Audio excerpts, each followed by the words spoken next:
use an image that looks real, that documents something that looks real, to tell something that isn't real. If I don't know if you guys know the story, but Hipólito Bayard was robbed from the opportunity of being named the inventor of photography. Daguerre won that race a few months before. And when Hipólito Bayard tried to present to the Academy of Arts and Science in Paris, they said, no, there's already somebody else who invented photography. And he staged a photograph of himself drowned and then delivered that photograph. And in the back, it told the story, poor Hipólito Bayard drowned himself because they denied him the opportunity to be the inventor of photography. And this was the first big Photoshop moment of photography with only a year of the medium being invented. So think about that. Yeah. There's been this fork of photography as narrative, as storytelling, that that at the beginning it was silent because of the importance of documentation, seriality, the capacity of, for the first time, being a one-to-one representation of the world. We were so fixated with that this notion of photography as fantasy, photography as art, it wasn't too, let's say, understood. But it's been there since the beginning. But there's that, but there's also you can tell the history of photography through technology, right? Yes. And because photography becomes something so different each time. If you have a tintype versus an ambrotype, daguerreotype, a talbotype, or, Yes. they all are very different materials and different, similar chemistry. Yes. Except for cyanotypes and whatnot, but they're all different. They're But all still different. Called under the umbrella, they fall under the umbrella of photography. And impose a different way of how to use it to document or to tell a story. So long-winded story to say, my first encounter with artificial intelligence came in 2015.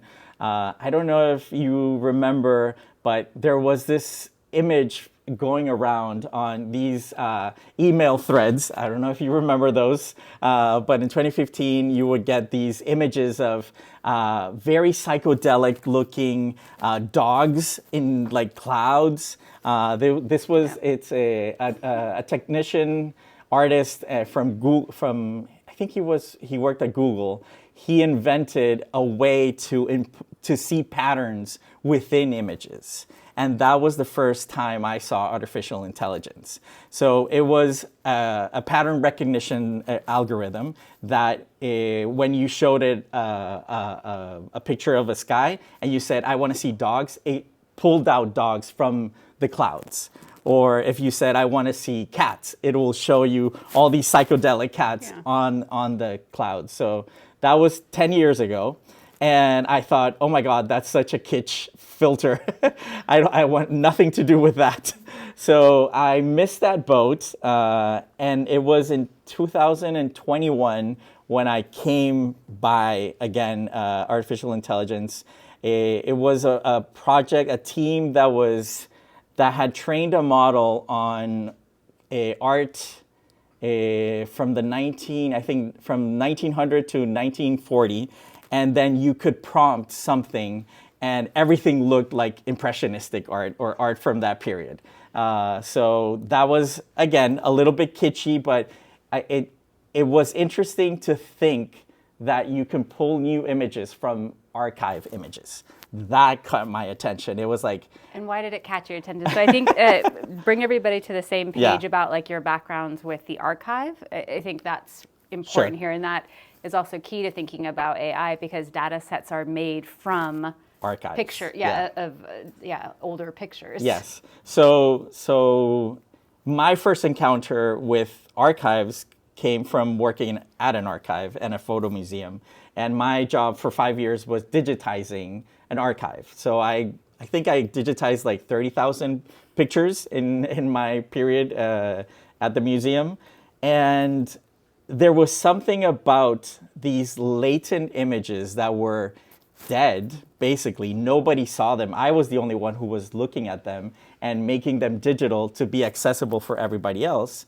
But that process of looking at something that had run its course of being important, like somebody thought, we need to take a picture of this. It had a lifespan, then it expired, and then it became nothing. It became a silent image. And by looking at archives and repurposing archives, I thought there's something here about re-signifying photographs and making new images from images that have expired. Their original intent is no longer there. The emotional attachment is gone.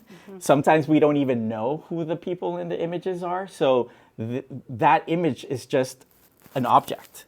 It has no purpose, no original purpose. And so that's when I started thinking, maybe I'm not just a photographer, but I am also an editor, and I can bring images from the past and mix them with my own work. And I started including them in my books. And it was such a leap of faith because I was like, I'm going to appropriate other people's work and call them mine in the sense that I'm assigning new meaning to these old photographs. Meanings that were never intended for them, pairings that were never intended for them. But by pairing them with your work, you're instilling it with new meaning. Yes. And thinking about how past and present together then create something new. They're completely entwined. And that's also the beauty of photography. It's that it is a continuum. And things from the past have inevitable connections with the present and with the future. So that was exciting. Just the idea of repurposing images that, to put it bluntly, they become visual garbage. Photography is the medium that has contaminated visually the world the most. Let's dig into visual garbage. What do you mean? Let's talk about that. Think about the stats on how many photographs are taken a year. It's about 3 trillion images are taken per year. Like, who looks at 3 trillion images? What were we supposed to do as a human species with 3 trillion images per year, but create a system that looks at those 3 trillion images and creates new images? And that's why I think AI was inevitable. These systems that use images that are dead, that are just lying there, to create a new way of creating meaning. Are they good systems? Not always. They're biased and skewed, but there is a resurfacing of images that nobody is going to ever consume, and giving them new life. So I think that's maybe my techno positivism at play here, but I prefer images being used than just being dead and not having anything to do. I do want you to talk about this series actually while it's Sure. on Carpoolers, because it's like its own data set if you think about it. And can you start from there and just explain how you began this and what happened? So part of what we've talked about is why am I obsessed with this idea of seriality and repetition? And when I learned photography, there was this like fixation of the iconic image. You know, the photographer is that who can capture this poetic moment where the light, the action, the cultural context creates this image that transcends time. The decisive moment. The decisive moment. We've like, this has been the biggest weight, and it's actually the biggest fight of photography, of why it's art, for many, many years. And when I started to see more of the archive and then look at contemporary photographers, this idea of seriality kept popping up, and I'm like, what happens when that happens? And what happens is that when you photograph and use photography this way, it becomes a cultural phenomenon. It's the inevitability of this is real, not because you captured it, because of the accumulation of evidence of that thing happening over and over and over again. If I would have just taken one picture, it would have been, oh, wow, what a lucky shot. But when you see 100 of them, something's happening wherever this is taking place. the So cultural, explain how you- yeah, the cultural context is marking that this is a reality of people in a certain part of the world. These are construction workers that have been fed the idea of home ownership, and they end up buying houses in the middle of nowhere and then have to come back from that in the middle of nowhere to the epicenter of where the jobs are, which is downtown Monterey. And I had photographed their houses. You can see them here, 5 years prior. And I had seen them getting together in the mornings to go to work. But it took me 6, 7 years to find a viewpoint where I could see them in this manner, where they're neither a citizen nor a worker. They're the in-between moment, and photograph them from, I think it was from 7 to 9 a.m. For a whole year. I would go to the same place at the same time. And it was a coincidence. I didn't know that I was going to find that. I wasn't looking for it. I was photographing. I was doing a job for a research institute about how people use cars in Mexico. Because there also wasn't a bus line. That's No. That's the other thing. Yes. From the suburbs, these new suburbs around Monterey, there They wasn't a build them so connection. fast. Yeah. So there was no way for them to get to work apart Yeah. from being in some sort of Yeah. truck bed. Yeah, and of course it's illegal. You can't travel this way. They're hiding. But after, I would say like 3 or 4 months that I kept going to the same place and I kept capturing them,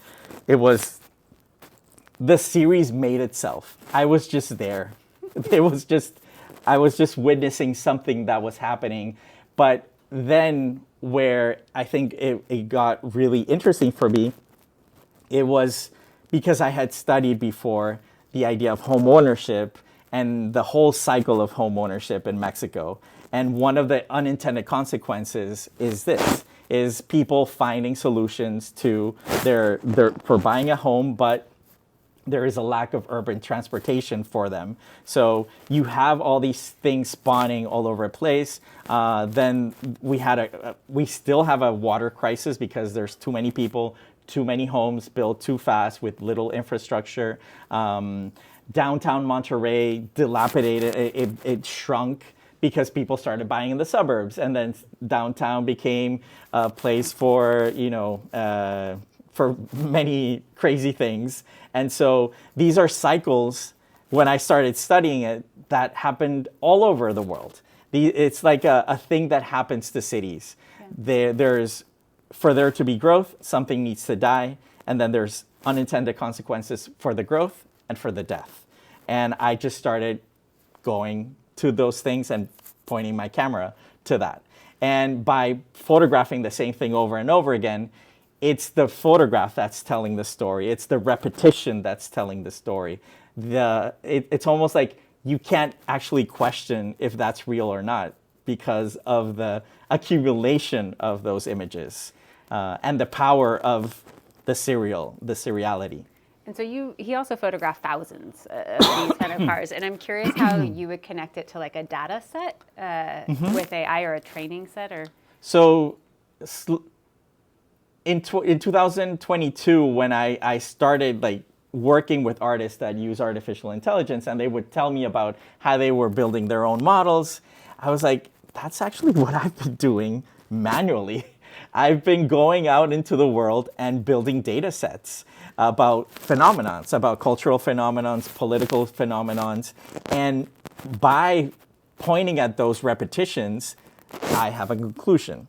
So I thought, well, I should actually start building my own models using my own images and all these accumulated ideas and see how the machine looks at those ideas that I've accumulated.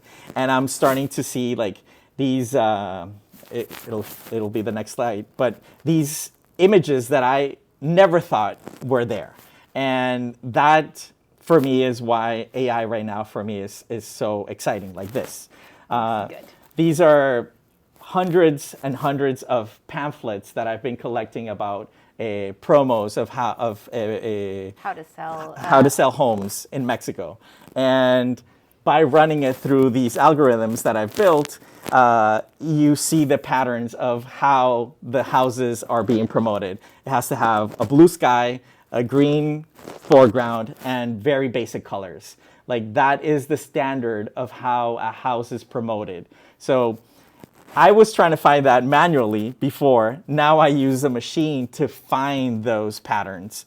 It's a sort of like documentary AI to some extent. I am trying to find cultural patterns, but through another system. Instead of using the camera, I'm using an algorithm to find those patterns. And how important is it to you to actually build your own set of data versus the internet? In this case, I need to do it myself because part of the meaning comes from me understanding that there could be a pattern. If I just use a public model like DALL-E or Midjourney, it's already been trained. It's trained to see everything. So I can't really pull something out from there. For me, it's more about me paying attention first to something and then using the tool to see that extra layer that I can't see on my own. And so you consider AI a tool or a collaborator or something just altogether a tool. different? Just a tool. I've worked with artists that think about it as a collaborator, but for me, I'm making 99.9% of the decisions. It's the tool is just what's there available to say what I want to say. It's like the camera. Yeah. I've never thought of the camera as a collaborator. It's just a tool to get what's in here onto the wall. Yeah. Yeah. Wait, show them something about the housing. We Sell Houses is going to be in the exhibition, but also this. And so over here on the top row, and then 2 slides back or 3 slides back, you have photographic structures, a series of found photographs that Alejandro found in flea markets or landfill in Mexico. And what he does is he cuts out the ostensible subject of the picture. And so you don't see people in them, but you see their group formation, their poses, how the lighting is similar, how people, the structures of photography like literally come out and hit you on the head when the people are removed. And so for this project, what are you doing here? So I would say that was my first AI project in that I was literally thinking like this. Photography has found a way to make us see ourselves in a very particular manner. Like if you think of a house, you think of the photographic representation of the house. If you think a family, like a picture of a baby, it's the photographic picture of a baby. So I started to think, how do I prove that theory? And through expired photographs where I don't have a personal attachment, and by stripping out the subject matter, I can show the pattern of the photograph. I can show how it is composed. It's not about a sentimental attachment. It's about how photography has coded our way of thinking of how we see ourselves as humans. But that's what AI does, doesn't it? And that's why I was saying that was my first AI project without it being AI. And when I started researching about AI, I was like, this is exactly the same as photographic structures. And so what I'm doing with this project right now, it's called Faces. I have an archive of around 11,000 faces that I've cut out or scanned from all my archive. And I'm building these models to imagine new faces from the original faces. So all the people that you see there are not real. They're computer generated, but they look real because they've been trained on 11,000 pictures of Mexicans that I've been accumulated for years. So for me, it's very eerie to think that these human pictures are not real. But it also, what you were saying at the beginning, my work is about photography and how we've been tricked by it to see the world in a certain way. And now we have a computer, an algorithm that demonstrates that we actually see everything with patterns. Like we take portraits with patterns, we take landscapes with patterns. Or with rules. With rules. And so this machine it's making my theory even more palpable that, yeah, there's nothing original. We're just following a convention of how to look at the world. And that kind of puts me in a weird space as an artist, because I didn't even know that I had that paradigm imposed in the way I see the world.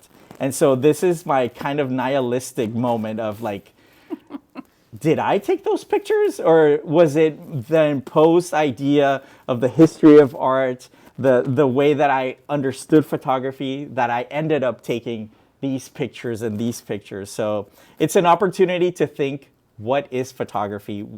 Why am I attracted to photography? Why am I picturing the world in this way? Why am I looking at this and not that? So yeah. Is AI still photography?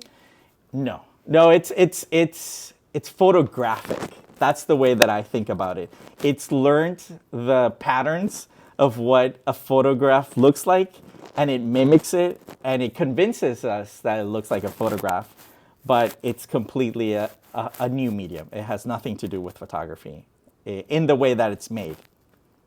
In the making, but then what happens when someone prints out an AI image and puts uses it it as a frame photograph? like that? Well, that's what we need. That's why we're here. Yeah. We're gonna find out. These next 10 years are gonna be really strange.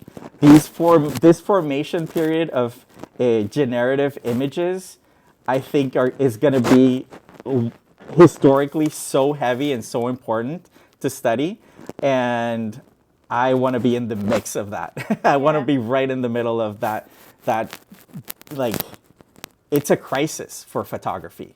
It's like the crisis that painting had when photography came about. Like, what are we going to do if this machine can do exactly what we used to do? Photography is about to hit that wall. And I don't know what's going to happen, but I'm excited for the crisis. I mean, I'm thinking about, so you got into AI around 2021. Mm-hmm. And since then, AI technology has, I mean, it's changed so much and improved so much. Yeah. And so how has it improved, and where then can it go? So one thing that we've talked before is AI needs old images to create new images. But what it does, it sanitizes those images. It strips the meaning of the old image, and it just looks at the pattern. It doesn't care who took the photograph, the social context, none of that. So by doing that and having it be sterile, it allows new meanings to be added to these new AI-generated images. So, sorry, I lost my train of thought of... well, I was asking about, oh my God. Oh, we both lost. Yeah, we both lost it. That's okay. That's okay. But that for me is a cautionary tale, because the way these systems are made are like, these new images are devoid of history. And that is a complicated thing, because there is history of images. And now you have a democratization of image making through natural language, but a higher illiteracy in terms of what images mean, which is weird. Which is scary. And scary, yes. I think it's scary. And I actually, it brings me to my question about the political aspect of AI. And so with both serial photography and AI, you're playing with like mass production, repetition, variation. So where is the politics in that? Like what's happening? So AI, I think, comes from the convergence of photography and the internet. Those two mediums meeting each other. Photography has always been this thing that needs to reproduce itself and to transmit itself. Like that, from the beginning, that was like, people were high on that. Like, you can now reproduce images with fidelity, and you can share it with a lot of people. That was like... It can circulate. It can circulate. It was an aha moment. You can put it in books. You can put it on newspapers. And when it met the internet, it created an explosion. And the explosion has created a lot of slop. And a lot of, I would say, like a deeper misunderstanding of what images mean. So what does AI mean politically? We're in for a lot of problems about what images mean and how we attach meaning to them. Yeah. I was talking with Trevor Paglen about this, and he brings up this example of what would happen if the Abu Ghraib pictures would have come out today in 2025.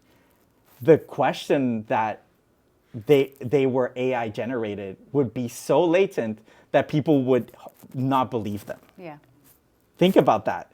Like the whole structure that photography has created of it being a guarantor of truth is being like erased. Well, I mean, there's always been this doubt or but like this is tenuous link between truth and photography. Yeah. It's just all about framing. But with AI, it's completely erasing that, and I see it with my kids. Like every time we're watching stuff on my computer, the first question is that AI? They always want to know if it's real or not. That wasn't there 5 years ago. And now it is. And it's going to change the way that we think of photography and pictures into the future. And with the, I had been asking about the future of photography and like where can it go? Like if AI has improved this much over the course of 4 years. What's photography's role in our society? I don't know. It can have a turn back to it being really important.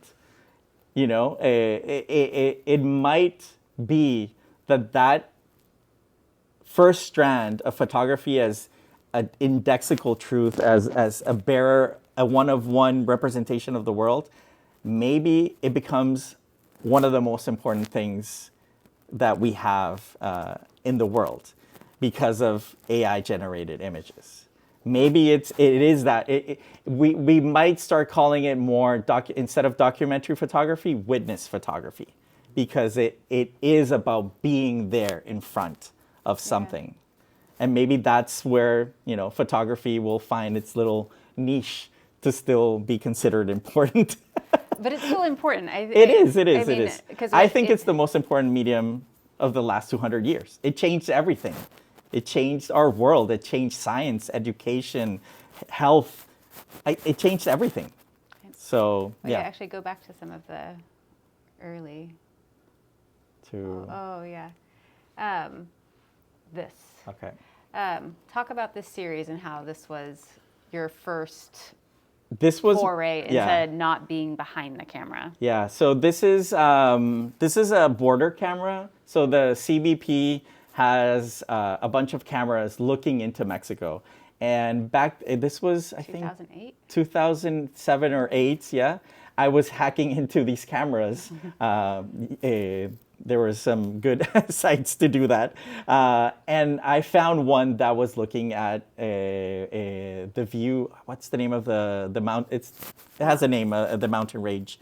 And I would go in every day and take a screenshot of what this camera was looking at. And I accumulated a whole year of this camera looking obsessively at Mexico. And for me, that was the aha moment of understanding that the internet is a camera, that I can use the internet as a way to witness the world and to see the world. So the idea of digital, the idea of not having to be in front of whatever is there, it kind of spawned from this experiment that I did many years ago. And it honestly, the internet is the cause of all the problems, I think, of photography being a doubtful medium. I mean, Photoshop also, but I think the internet is more to blame. Because of the wide reach and that Yes. and the images can be so disconnected from their original. Exactly, yes. I mean, think about how many orphaned images exist on the internet and repurposed images. Meme culture, the way that it spreads through the internet, using images that were meant for something, repurposed, and the wildfire-ness of it, that it can just spread and spread and spread, we've never seen anything like that. So these past 40 years has changed the way that we think of photography and the way we think of images. Yeah. I want to open it up to other people. I have a list of questions. So but David has a question. Please.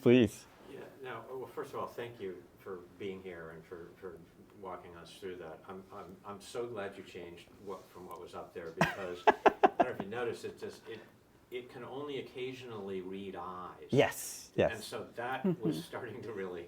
Sorry. But this raises the question I was going to ask. I don't know if you know the work of Doug Rickard, Yes. who used Google Earth. Of course. Again, that work started and work like that started to raise some of these questions about authorship, about reality, about what is the act of the artist in doing that. So would love you to sort of talk about that. Sure. This takes it, AI takes it to the next level, but we've been wrestling with these issues. I remember Doug's New America or something like that. It was called, right? Yep. It was street portraits. Michael Wolff also did an amazing project. Just like unexpected moments through Google Street View. Jackie Kenney also has a project about that, but that was like, I think again, the internet caused us to think differently about photography, because suddenly you could share images, you can sell images through the internet, and it caused us to, I think, change the way we value photography. And if I think the way I started doing like assignments, I was selling JPEGs. Like a magazine would send me off to somewhere, or a newspaper, and I would send them JPEGs, and they would pay me with digital money back. So that started to detach myself from, here's the print, here's something physical, and then you have this overpowering machine, which is Google Street View, that showed you the world. And that opportunity, I think, also started to let curious people like Doug and Michael to see the world and to picture the world through the internet. And are they the authors? Are they the editors? What are they? I love that question. I love that that's murky and not established. I think there's something photography, no, art should be unstable. That's my feeling. If there is certainty in art, then it's an illustration. Art is supposed to get us on that edge of, I don't know exactly what this is, and activate that uncertainty. Art is about vulnerability. It's about change. So I think it was a good thing that those type of projects started to spawn all over the place. But it ruffled feathers on the traditional side of what photography means and what are the poetics of photography. And you have so much theory, you have so much baggage of what makes the poetics of photography be, that was a very uncomfortable moment to look at those things, because it stripped all that out and created a whole new value system. It raised a series of questions that you're still working on. Exactly. And which I think are very valuable. Yeah. And is there vulnerability in AI work? I think so. At this moment, just using it makes you vulnerable. to even take the leap of faith of using it after so many years of being like, let's say, a traditional documentary photographer. Let's say I've had really interesting discussions. I'm sure. Yeah. Yes. Fascinating. Thank you. Thank you. I have a question. This discussion about real versus, real being the photographic files in your case, versus the AI rendition, it reminds me of the kind of work that I'm involved in, which is digital twins of the atmosphere. So we have a full physics realization of we try to model the circulations and the lower breathing boundary of the atmosphere Wow. all the way through space. And then we have the AI rendition of that. And the latter is under question because, how well can it do that job? So when you're talking about photography, I was thinking what's going to become more and more precious, which is the case in my field, is the originality. So the original content, I was thinking, how can you protect that? I was thinking blockchain, Bitcoin.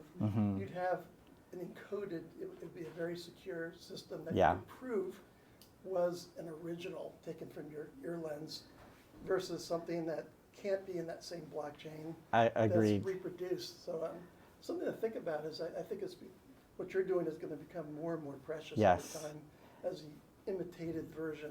Yeah, the generated version. Yeah, you're absolutely right. And these are discussions that Angie and I, in our circle of friends, these are conversations that are talked about a lot. And I don't know if there is an answer, but I think there is going to be a need for certainty in the source of the image and where these images come from and how they were generated. So again, maybe one of the things that these values that are going to rise up to the top of why photography is important. So there's no direct solution. There's no simple solution, but it's definitely going to start popping up and more in research. I mean, you need this understanding that it comes from a place of truth, a place of understanding and certainty in order to go forward. Fascinating how there's the parallels in different disciplines and areas. Yeah. It's going to be a crisis all over. AI is just messing things up. You mentioned that, so there's a period where the photograph has a story and history, we all know, and then eventually, to simplify, it will become detached from it. Yes. Do you think that we will have people that are still interested in being told what the original picture was about? I think so. We hope so. This is why the museum is here. To give context. Yeah, I absolutely think. I mean, this is part of the crisis that we are approaching, and I think the museum context is one of the places where you build upon because of the legacy that it has of, I wouldn't say certainty, but understanding of what images mean. I can see that'll have a generational sensitivity. Yeah, well. most likely. We were at Perry Photo the last 3 years presenting work that has to do with AI and code-based digital art. And there is a propensity for the younger generation to not accept that kind of work. I don't know why, but... Like the 20-year-olds? Yeah.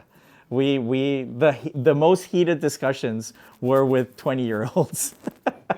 And the most thoughtful and thought-provoking conversations came from older generations.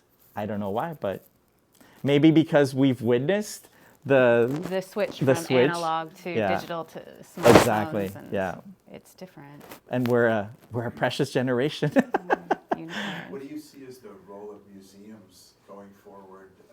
Is it to show the history? Is it how should museums and curators think about the kind of code work that's going on now and whether that merits showing or not?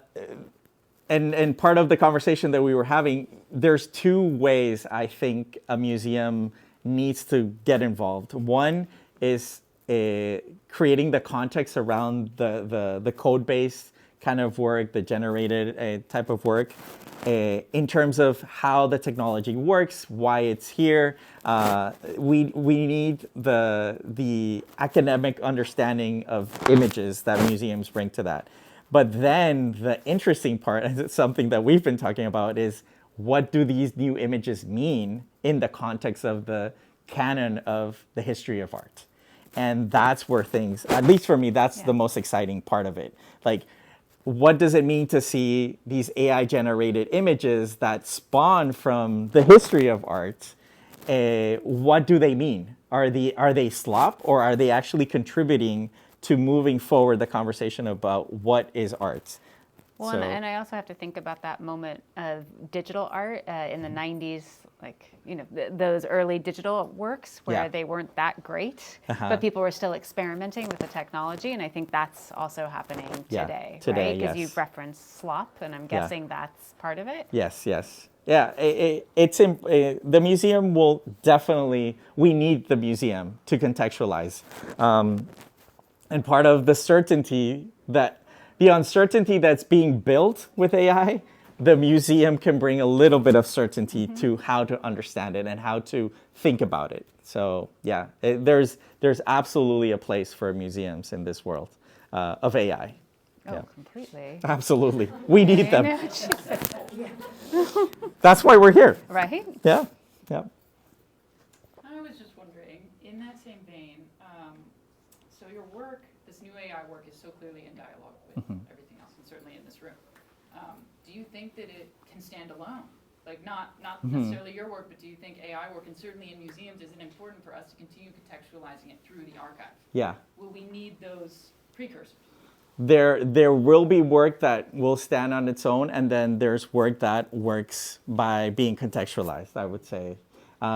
We were talking about Diego Trujillo, a Mexican artist that built a blind camera. He basically created an algorithm that is trained on images of Mexico City, and then he built a contraption where the algorithm is based inside, and then it's a camera with a horn. He goes out into the city and takes sound pictures of whatever's in front, and then the algorithm creates an instant image. So this idea that you're not in the space creating an image with AI, well, he just debunked that. He has created a machine that you go out into the world to photograph it, but it was trained on those places already. So it's imagining and kind of guessing, oh yeah, this looks like what I already know looks like a bus, or this looks like the metro.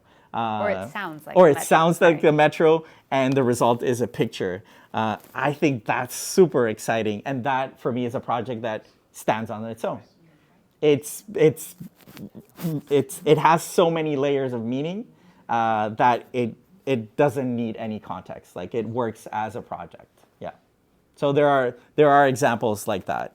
For me right now, my projects I feel are completely entwined, but that's kind of my practice. Everything depends on other projects and things that I've done before.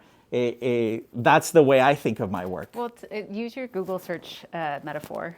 How, like, if you're Googling housing in Mexico and then like infrastructure, like, it will then give you all the related searches. Yes. So, I mean, it's the same idea as the internet as a camera. It offers me this opportunity of how to think of the world, but it's telling me how it thinks of the world. So, but in the end, nothing of that matters or means anything until I make it mean something.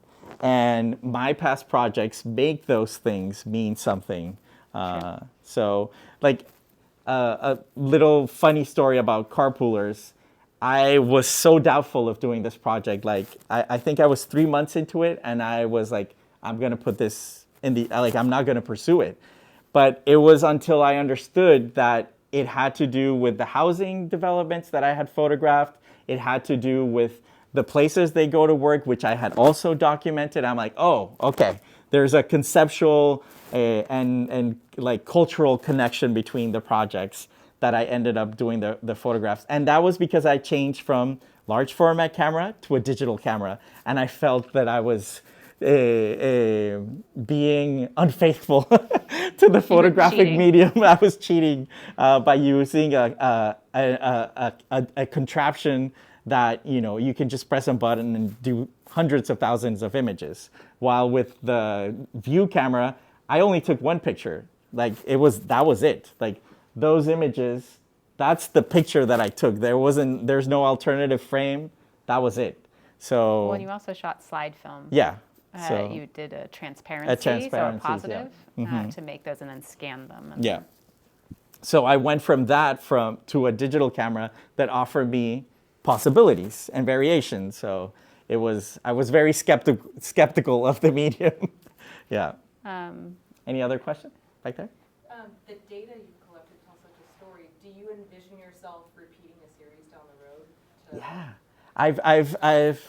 I've experimented now with this project. I've only shown, I think, like 80 pieces or 70 pieces, but there's 850 that I did. Oh, but you have to say what this is. Oh, so this is called Identidad Nuevo León. This was a project about trying to find a phenotype of the northern Mexican at the beginning of the 21st century. That was the mantra. That was the idea. And for a whole year, we traveled across the state. I did this with a colleague, Rubén Marcos, and we would, park, do a white backdrop. A white backdrop outside churches, malls, and we would just ask people, hey, we're doing a documentary about how people look in Mexico, in northern Mexico. And 850 people said yes. And nobody has ever seen more, those 750 something. So I'm using those images to train a model to see how the machine thinks northern Mexico of the beginning of the 21st century looks like. It's a very conceptual, very simple, but I'm very intrigued. And it's created only monsters till now. I need a better algorithm, and we're tinkering with the model so that it reads better the traits, so that it finds a phenotype that was if I had known that AI existed when I did the project, I would have used AI, but I just didn't know about it back then. But I don't even know. I mean, there was computer vision, but there was no generative AI. This was 2005, so. But it is interesting that when you look at your practice from 2004 to pre-AI work that you did, there is something about how you look for variation and repetition and the seriality of it, and they're all posed from thigh up, except for the children, and and the lighting is very similar. The backdrop is the same, and it's exactly and they're all centered. I was creating a data set without even thinking that was what I was doing. So I'm using these technologies that have been there, whispering, I'm here. Okay, let's see what that means when I think of this project through machines. And it's good surprises. Yeah. That's what we like, to be surprised, right? Yes. And a little unstable ground. Oh, absolutely. Yeah. It's scary sometimes what it does. And I think with that, unless anyone has any other questions, come say hi and to Alejandro, and let's say thank you to him. Thank you. Thank you. Thank you.